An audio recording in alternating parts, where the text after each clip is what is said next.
By air, by land, and by sea, all routes lead to this southern city. Beautiful scenery and sunny skies attract many additional residents each year. Unfortunately, this climate is also ideal for one of man's worst enemies, the Aedes aegypti mosquito, carrier of dengue and yellow fever.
To combat this menace to the city, an officer of the United States Public Health Service cooperated with the local health department.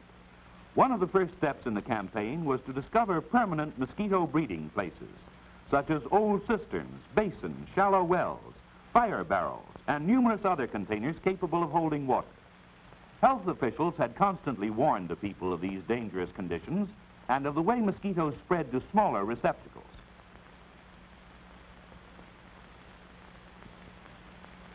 After a period devoted to study and surveys, the extent of breeding of the dengue and yellow fever mosquito was determined. A special meeting of health officials set in motion the anti-mosquito campaign. It was decided that a concerted effort would be necessary, enlisting the aid of every source of publicity, together with the organized individual efforts of all the people.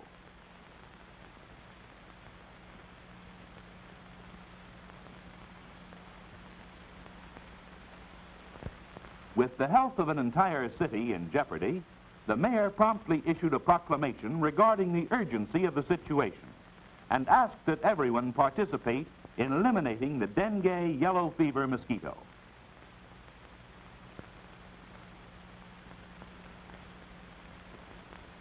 Newspapers proved particularly valuable in awakening the public to an understanding of their common danger and mutual dependence.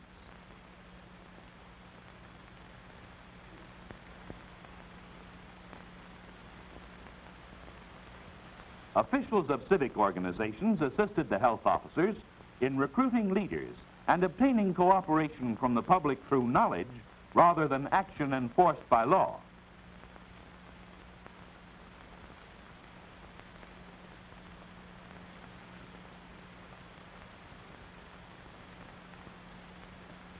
Theaters exhibited short films showing methods of control of the dengue and yellow fever mosquito, Aedes aegypti.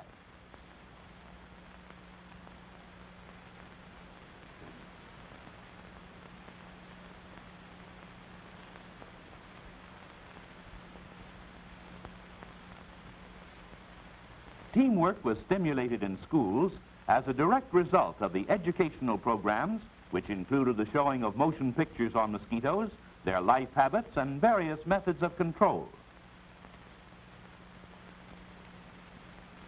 Children are impressed by this method of presentation. Such knowledge acquired by these citizens of tomorrow will be of great influence in the building of healthy, prosperous communities of tomorrow.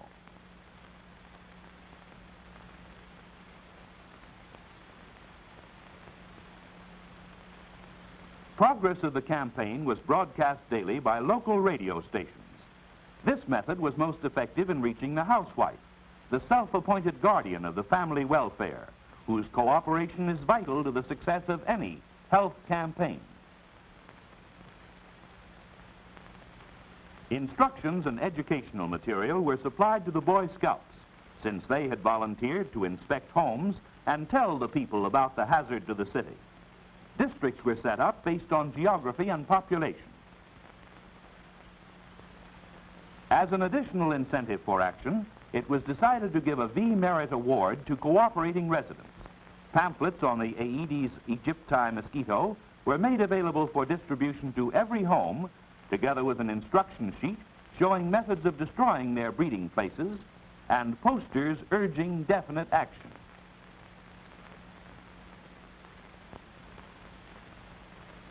Newspaper publicity gave the necessary day-by-day stimulus for a successful campaign.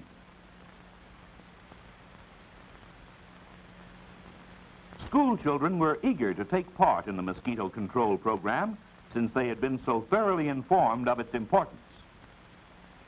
Teachers emphasized the necessity of the campaign by personally distributing literature for the children to take home.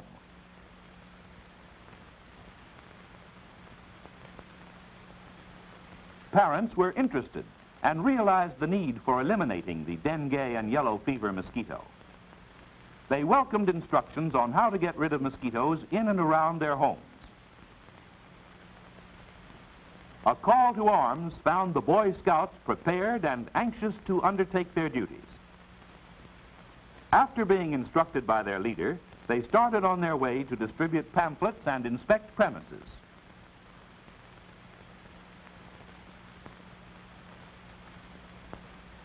The Scouts greeted housewives in their usual polite manner and consequently received cooperation and assistance.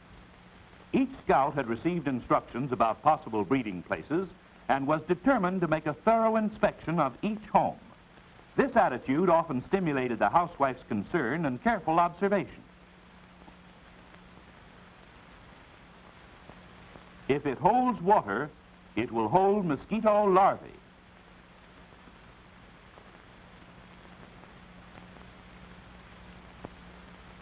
Another home, another scout, and another housewife. The water in this container is fresh. There are no larvae here, but they could develop within a few days. But let's look in other containers. Ah, here they are. Who would imagine so many larvae in such a small piece of pottery?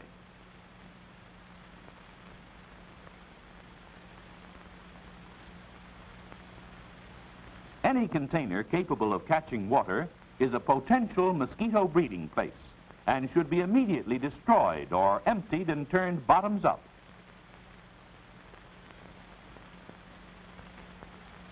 A careful search is necessary to find the hidden containers which provide permanent breeding places. Larvae become mosquitoes. Mosquitoes carry disease.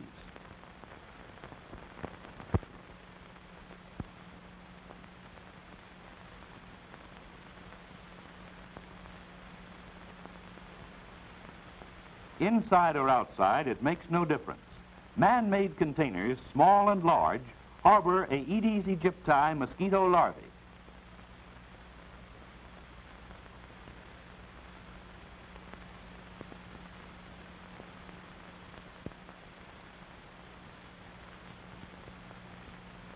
Discarded containers of this type should always be given to salvage and garbage collectors without delay. Constant protection of the family health demands constant vigilance.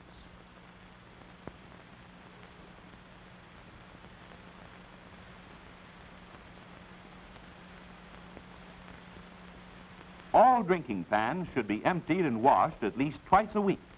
Mosquitoes breed continually and are most prolific, one mosquito being able to lay hundreds of eggs within a single day.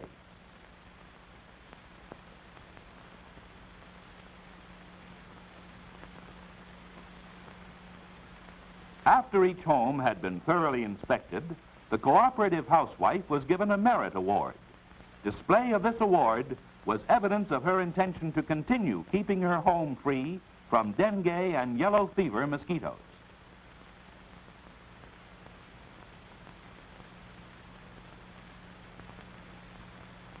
Informative articles published in the newspapers were effective in making housewives conscious of mosquito breeding places. The effect of this information was often instantaneous. Horrified?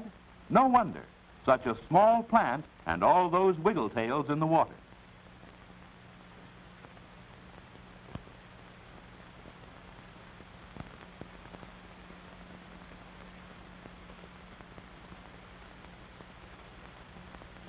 All water plant receptacles in the home should be emptied and scrubbed twice a week.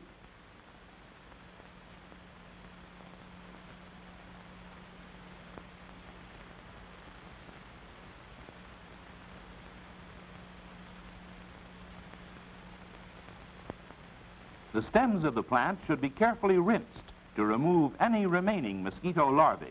A simple operation indeed, but only by such precautions can any home be kept free of the disease-carrying Aedes aegypti mosquitoes.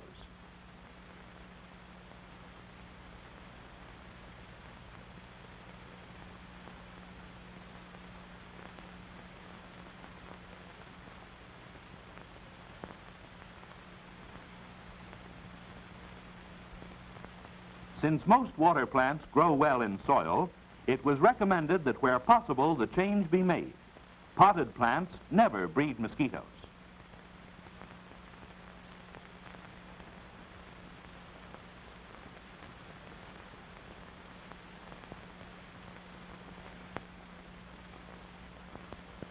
Girl Scouts were enlisted in the all-out campaign.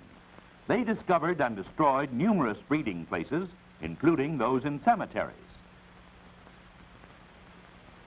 In order to stimulate greater interest in the collection and destruction of mosquito larvae, school children were encouraged to collect the wiggle tails and feed them to minnows. Such action also emphasized the importance of fish as a protective measure. Minnows like these, when placed in garden pools and similar places, eat mosquito larvae.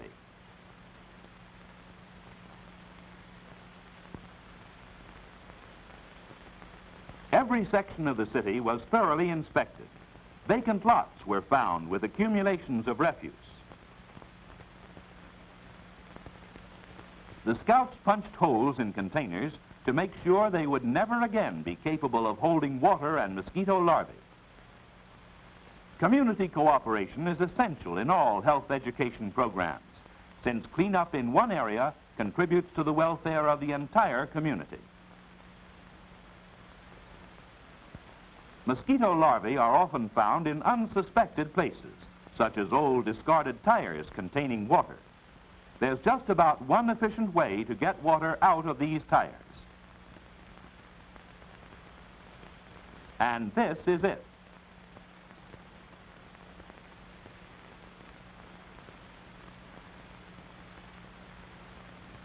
After the water is removed from such tires, they should be stored in dry, sheltered locations until salvaged.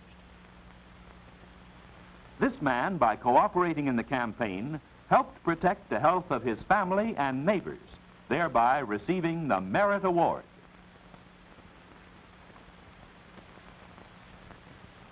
Thousands of rusty, damaged containers were promptly removed from homes by the city sanitary department. This is one of the most effective methods for the permanent elimination of mosquito breeding places. A brief survey of the huge collection was made by health and sanitary officials before salvaging or destruction.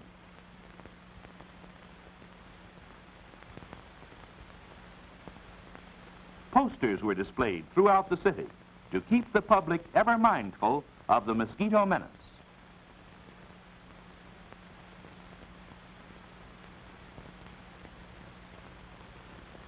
Store owners contributed window space for unusual exhibits, conveying to the public the danger of mosquito breeding. Various methods of Aedes aegypti control were presented. The display of live mosquitoes and larvae attracted the attention of thousands of people.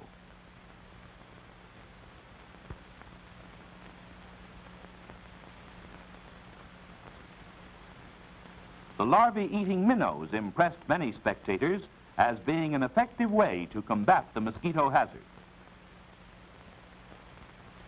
the aroused public attitude assured the success of the anti-mosquito campaign.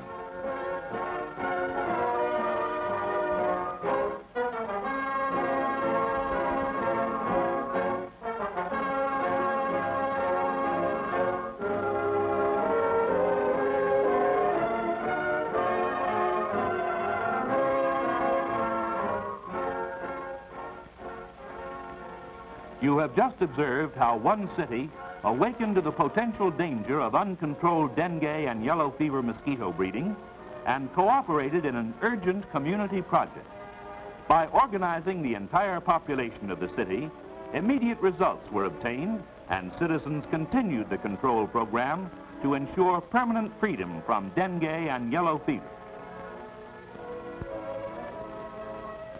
Every community has a wealth of resources, but its greatest resource is its people. Capable leaders can develop the power and ability of the people to assure a victorious mosquito control program. It's up to you.